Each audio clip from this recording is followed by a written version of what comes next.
एक गांव था, नाम था ढोलकपुर। बड़ा ही शांत और सुंदर गांव था।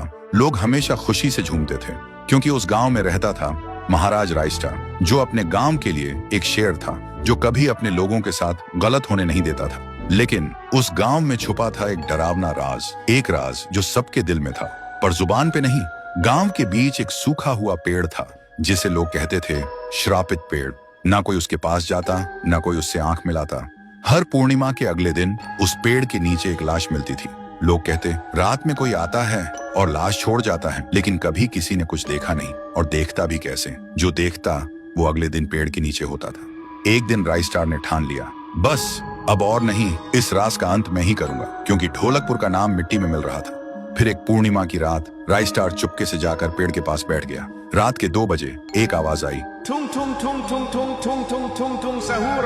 और फिर वो पेड़ भूत में बदल गया। वो भूत कुछ अजीब सा था, एक भयानक शैतानी हंसी वाला चेहरा, आंखें बड़ी बड़ी। वो पेड़ चल के एक घर के गेट को जोर जोर से खटखटाने लगता है। तभी एक आदमी डर के मारे आवाज सुन के बाहर निकलता है। वो भूत अपने लकड़ी जैसे हाथ से एक ऐसा थप्पड़ मारता कि उसकी सांस वहीं थम जाती है और उसी जगह उस लाश को ले जाता है और वापस फिर से पेड़ बन जाता था। देखते ही रायस्टार का दिल कांप जाता है, पर वो कुछ बोलता नहीं।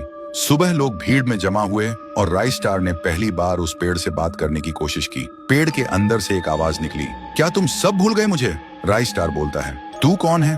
पेड़ बोलता है, मैं हूँ ठुन ठुन ठुन साहुर।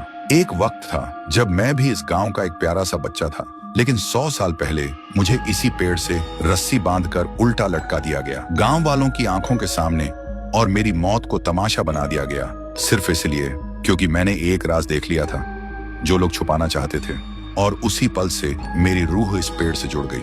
उस दिन से मैं इंसान नहीं, एक सज्जा बन गया, और हर पूर्णिमा में एक राजदार को चुनता हूँ और फिर उसे उसकी खामोशी का हिसाब देता हूँ। रायस्टार बोलता है, लेकिन अब तो वो लोग मर चुके हैं ना जो तेरा कसूरवार थे। अब तू मासूम लोगों को क्यों मार रहा है? पेड़ कुछ देर चुप रहता है, फिर बोलता है, ठीक है, बस एक बार मुझे याद करो, एक दिया जला दो, फिर मैं कभी किसी को नहीं मारूंगा। फिर रात में सब लोग आते हैं, एक एक दिया जलाते हैं, और तभी पेड़ अपने आप से आग पकड़ लेता है और आखिर में मुक्ति मिलती ठुन ठुन ठुन साहुर को।